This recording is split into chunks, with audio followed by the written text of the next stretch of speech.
This is a Hipsters of the Coast podcast.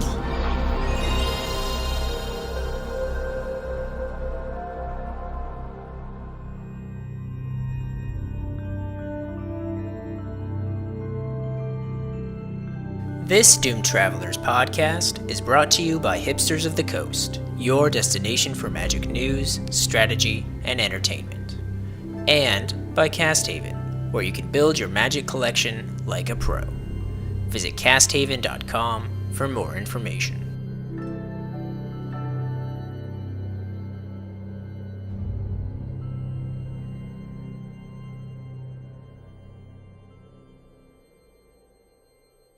I guess I should do a proper introduction, right?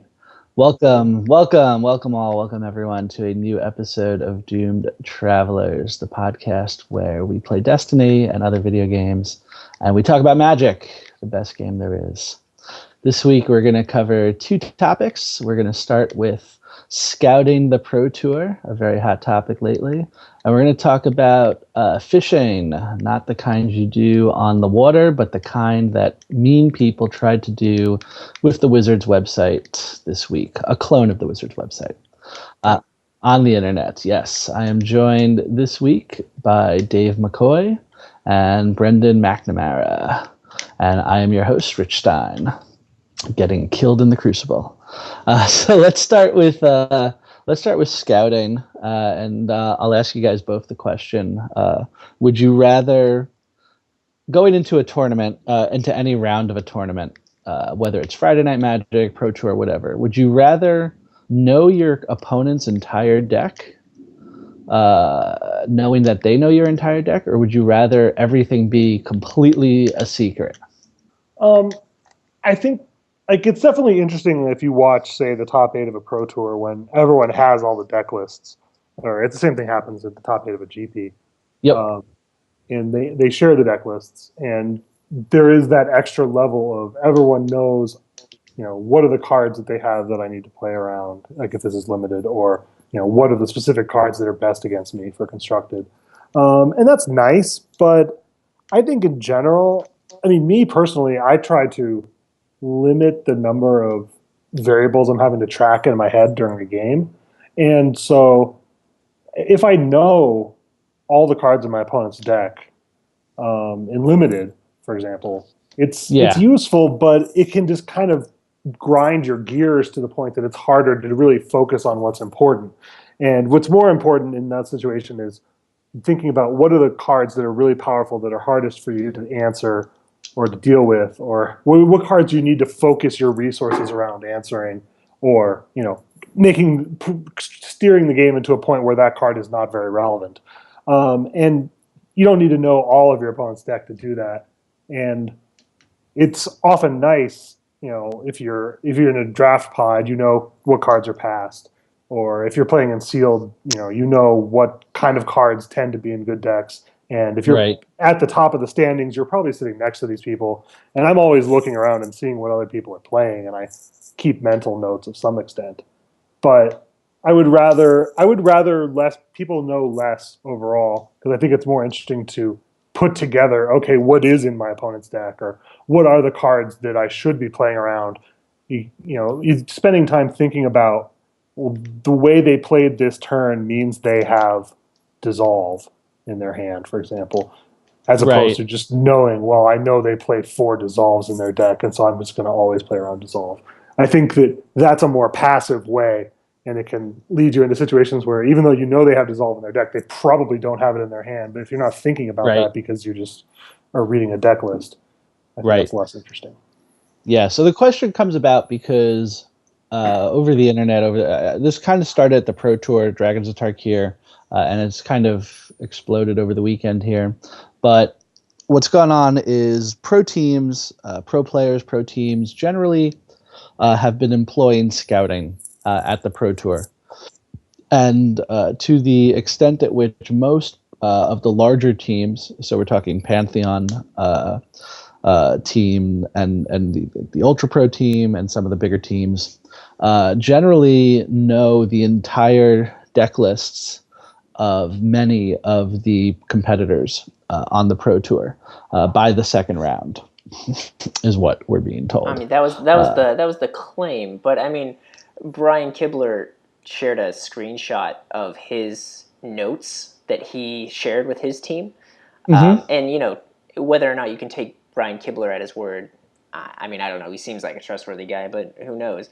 But and it was a screenshot of the iOS Notes app, and basically Right. it was Brian Kibler wrote down a guy's name who was on MTG Mint and the deck he thought he was playing, who he must have been sitting next to him, like just saw it. Right. And a couple other examples of that, of just names, and then archetypes, and then maybe one card name that he thought was notable. And honestly, that is a much lower level of scouting than the original Reddit post implied. The Reddit post implied that these were spreadsheets with, like you said, entire deck lists, which as far as we know, isn't true. And those are two entirely different worlds of scouting. Yeah, it would be an amazing feat to accomplish what the Redditors had accused the pro player community of accomplishing. And I do say accused because the community seemed incredibly up in arms about this slight to the integrity of Magic tournaments.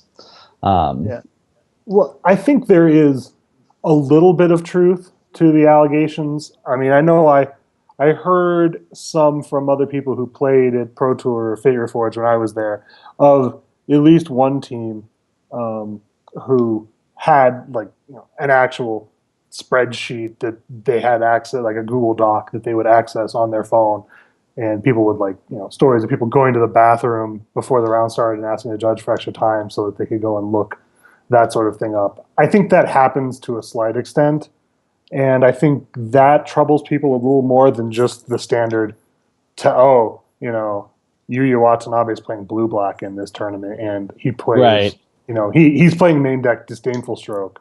That kind of stuff is really useful and really interesting and happens all the time. I don't think anyone has an issue with that. But there is some amount of, there's pressure on various teams to, use their resources maximally. And they'll say, they do have sometimes even people who are on the team but aren't qualified but maybe live in the area who would go to the Pro Tour and walk around in whatever matches they could see around the edges of the play area. Sure. You're not allowed to walk in between all the tables. Well, but, they'll go. On that note, I've heard rumors, and obviously a lot of this is all hearsay. None of us are on a professional Magic team, let alone one is with the resources of a team like Pantheon.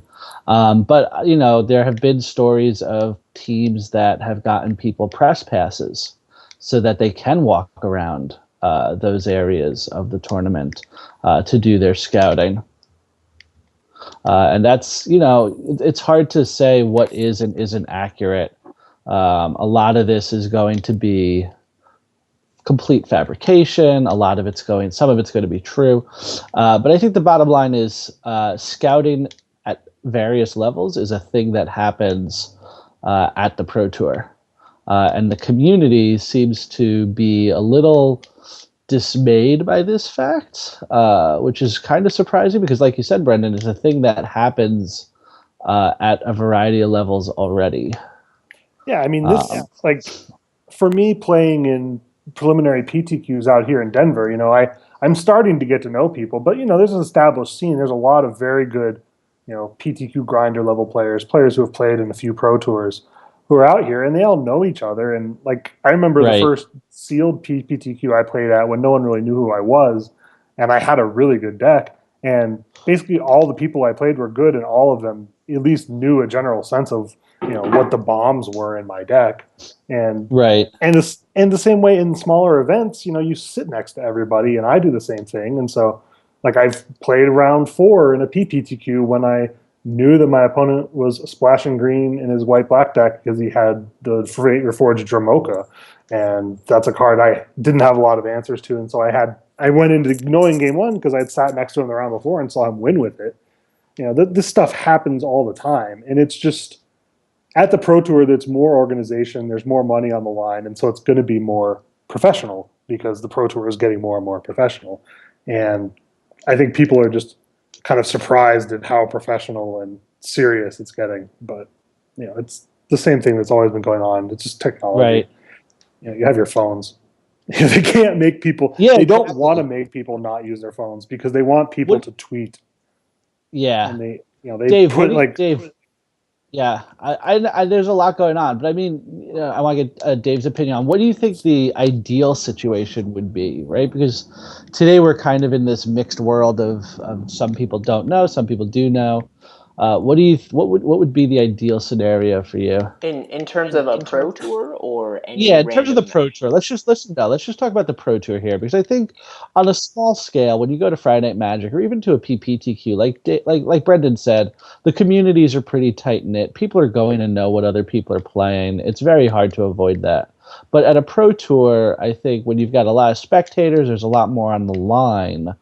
You can't really fault people for trying to get every advantage possible. Yeah, Right? I think at a pro tour level, scouting is going to happen, and it helps balance out some of the things that we force pros to go through for coverage's sake, like feature matches and having your entire draft recorded and broadcast to Right. everyone.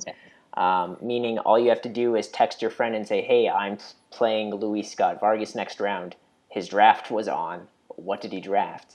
So there are some pretty large disadvantages for being a pro player, on top of the obvious advantages of having a team to test with and having a team to help you scout.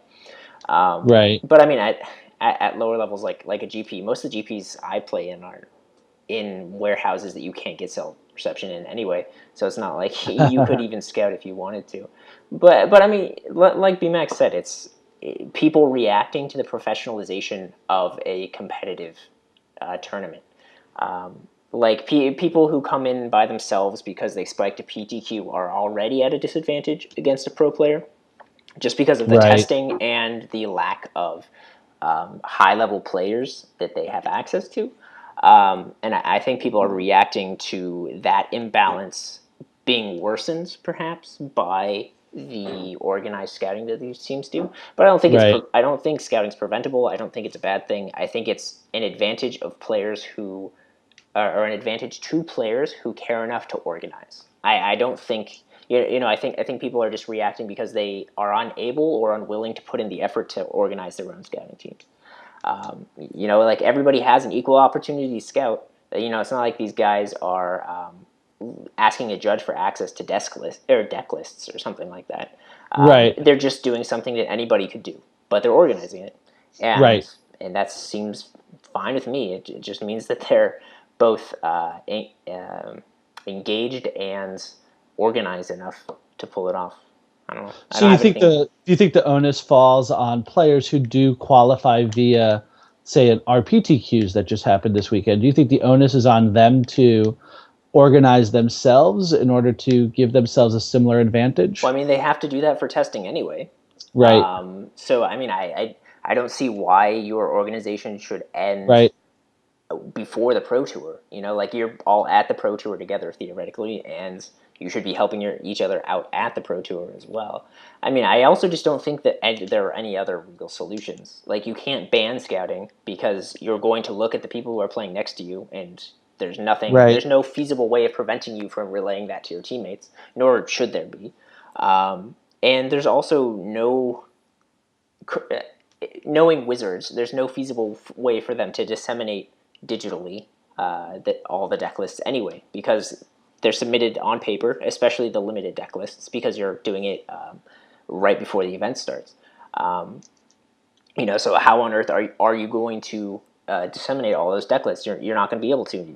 You're going to have to do data. You're going to have to input all of that data and somehow upload it to a site, and then we can guarantee that everybody access to it. Like there's no way of leveling it. So I think you just have to up your game and organize yourself to the point, if you care enough, where you can get an organized scouting team together. I guess I don't want to spend too much time on this topic. I think it's an interesting topic, but Wizards is certainly limited in their options here. Like you said, the technological limitations or logistical limitations, there's not a whole lot they can do. It'll be interesting to see if they do try to take some kind of action. The only thing I could imagine them doing would be limiting the size of teams.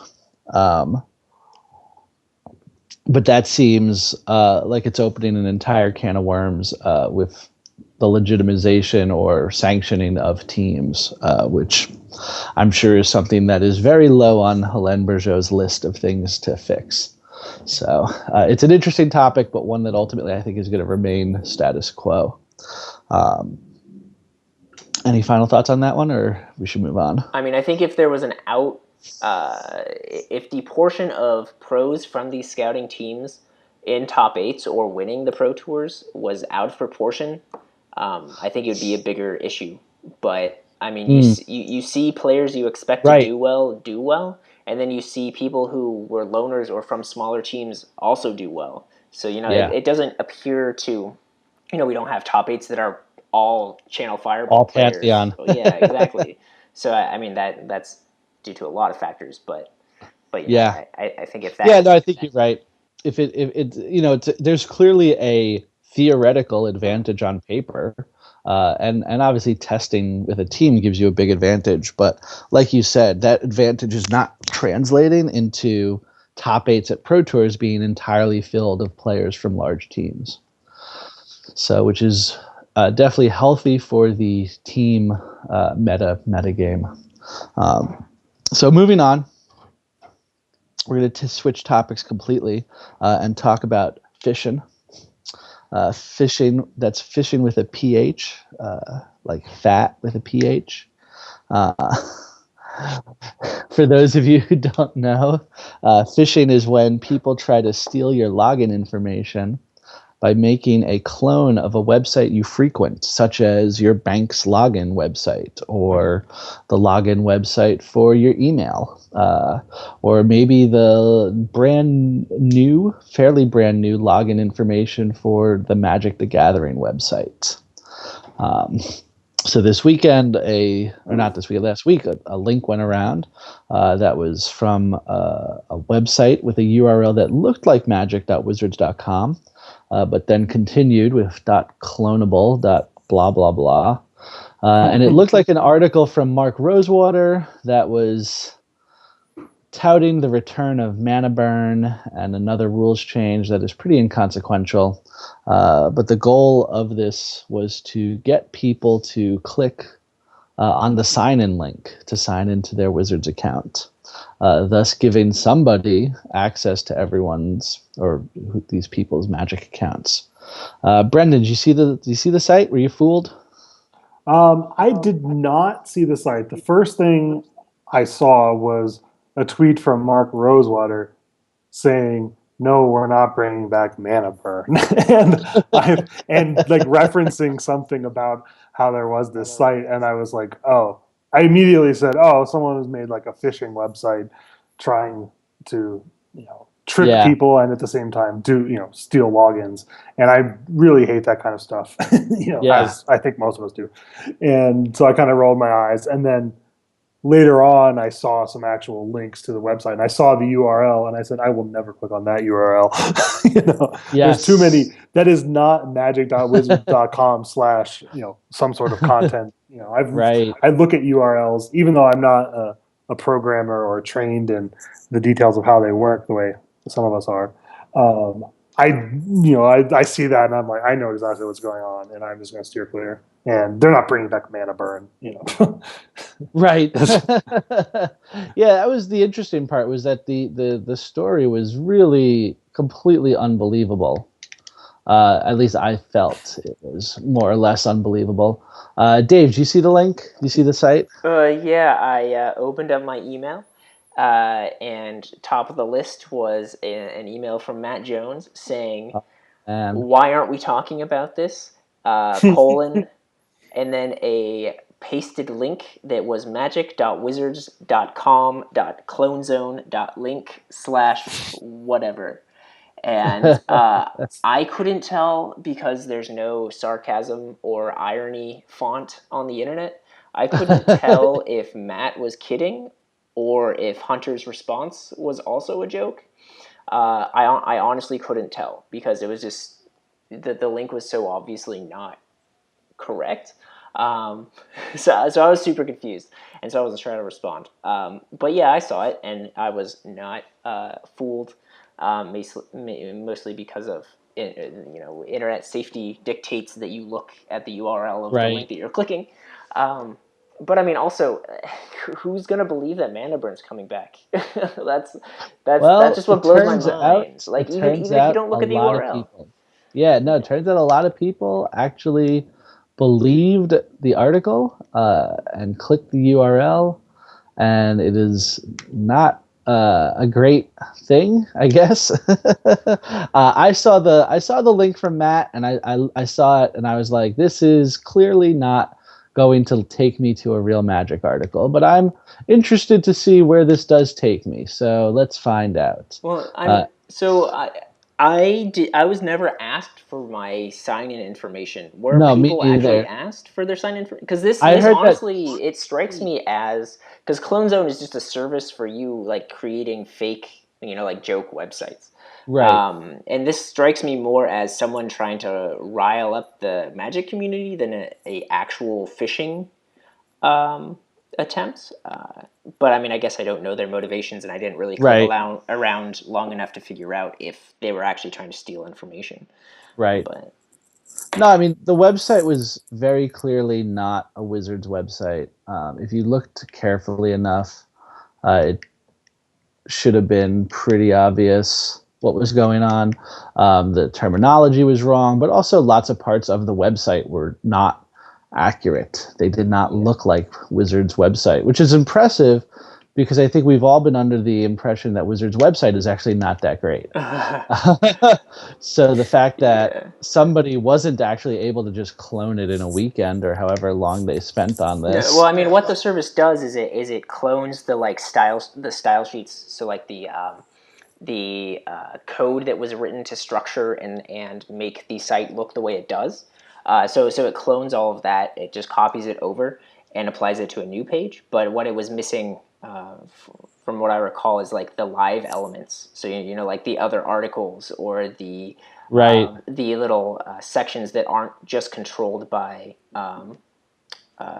static text. Yeah. So yeah, for sure. So it's still a little shocking that people were so convinced that there were discussions going on about these rule changes. And the rules changes seemed absurd. To me, of course,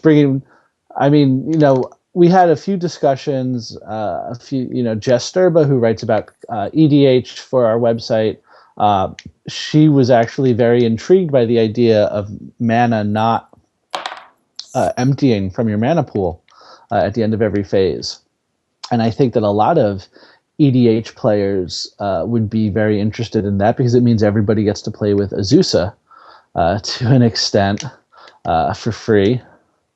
So I guess if you were going to make a rules change to try to get people to come to your fake website, what rule would you change? Damage on the stack. You'd bring back damage on the stack. Oh, I mean, I wouldn't want to bring it back. I think that would but just you think hilarious. that would be a better way to get people? I don't know if it'd be better. I think Mana Burn was basically perfect. I think they could say now you're allowed to play with 5 copies of a card instead of 4.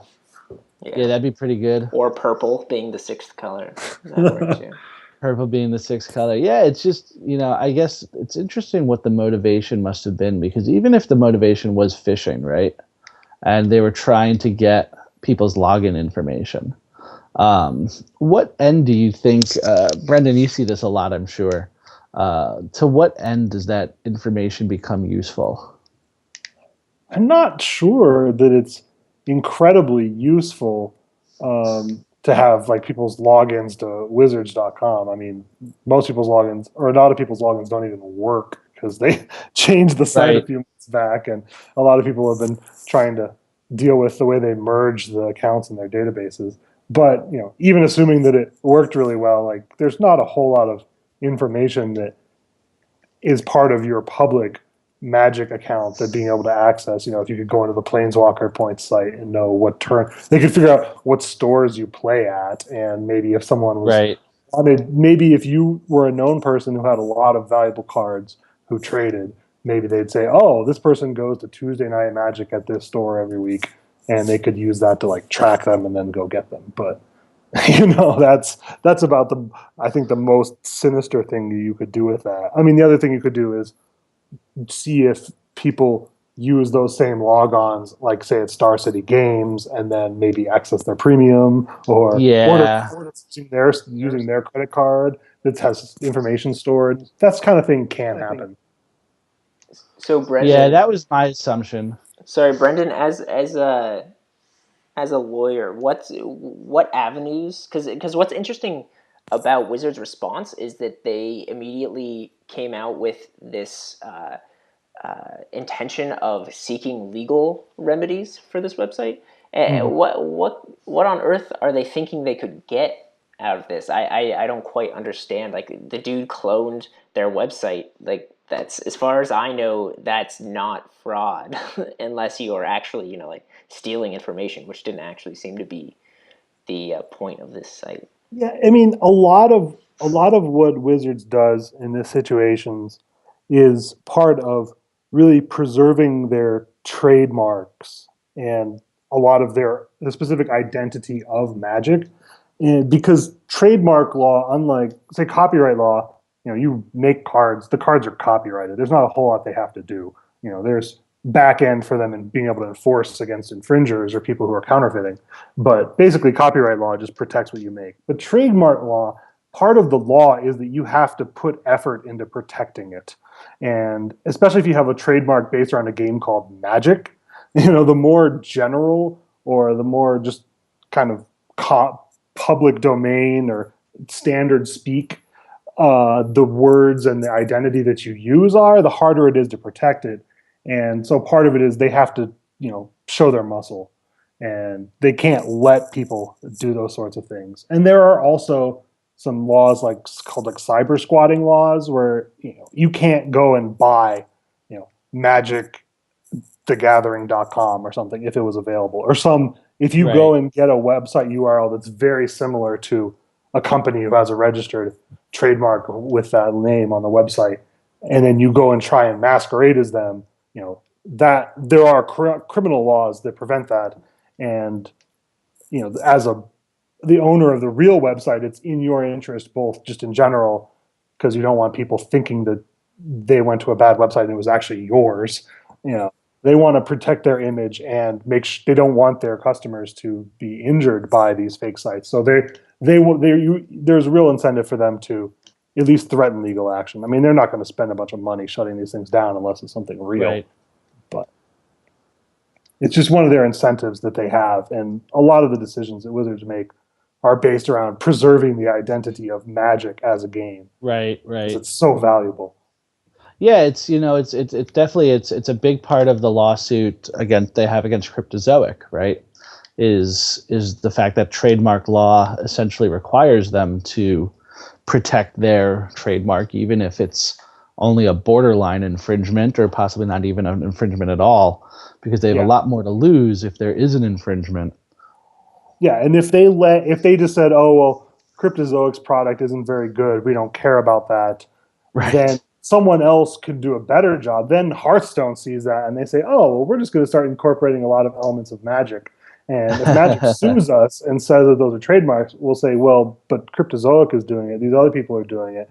This is just something that you've let get into the public domain, and you can't claim that it's unique to Magic. And if that happens, I mean, that doesn't necessarily ruin Magic, but it makes other games able to try and make themselves more like Magic, to the point that they can, steal or borrow or game players.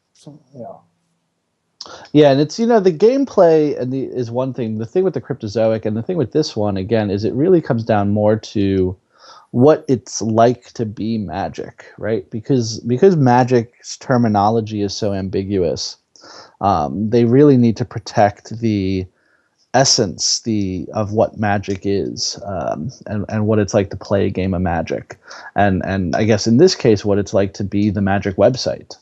And it's not so much that they impersonated Mark Rosewater or that they used they made a funny rules change, but it's that Wizards has to try to protect the brand of Magic and the feel of Magic more so than things like terminology like tapping and untapping.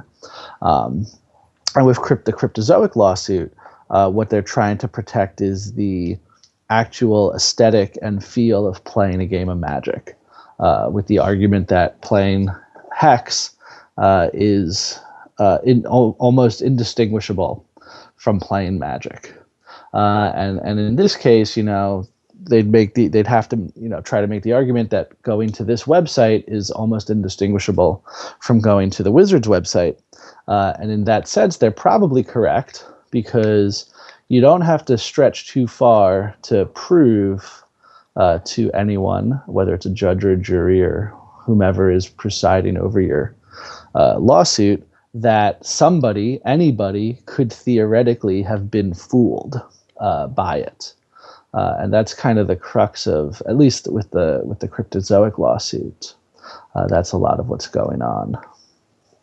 So it's we're probably going to see a lot more of Wizards protecting we're never going to see an end to it, that's for sure, of Wizards protecting themselves and taking an incredibly harsh stance immediately.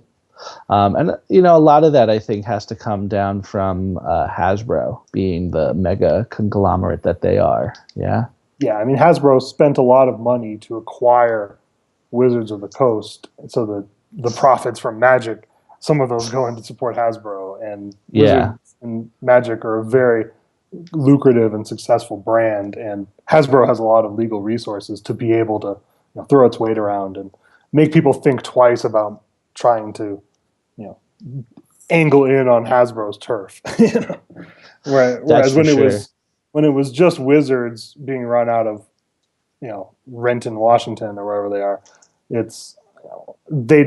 you could get further along before they have to go hire someone to go do their legal work. If it's just a bunch of game designers, they don't want to have to think about that. But Hasbro has a legal department. Wizards itself has a legal department, but some of that is through Hasbro.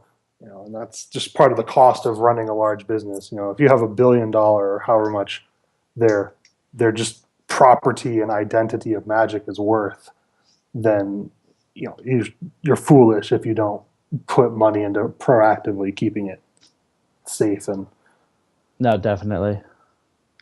So it'll be interesting to see if we get some more phishing scams. I certainly believe that the intent was to try to see if people's logins were the same against other websites. Possibly if people were using the same login or password for Magic Online or Star City Games, like you said, or to basically any website where they may then have credit card information saved. That tends to be the case when you have these kinds of phishing scams. So hopefully not too many people got caught. It was certainly one of those stories that's kind of funny and also kind of scary. So hopefully those of you listening will be more diligent in the future when somebody sends you a link, especially if it's about Mark Rosewater making a very silly announcement about Mana Burn returning. Or maybe the moral is don't go to Paris for a month and not play Magic, because when you come back, you're tricked into thinking that the rules have changed. I was very surprised that Matt had come across this and did not realize what was going on. Good thing he's not here to defend himself. It's true. We'll have to. Matt will hopefully. Matt has returned from his excursion to Paris. He is a changed man, and he will hopefully be joining us next week to tell us why he's probably never going to play Magic the Gathering again. He has to digest all his cheese first. Yeah, that's true. He does have to digest all the cheese first. No, we're very excited that Matt's back in the States. We're excited that Brendan's going to be joining us full time. And we're excited that Modern Masters is coming up. Now that this Dragons of Tarkir thing is, kind of run its course. And we got a lot to talk about in the next few weeks. So hopefully you'll tune in. And for now, guys, I got this turning the thing off figured out. I found a website that somebody sent me. I just log in, I give them my PlayStation Network ID, and it'll turn off my stream. So I got it figured out. I don't need any help anymore. That's terrible. Well done. I thought long and hard about that one.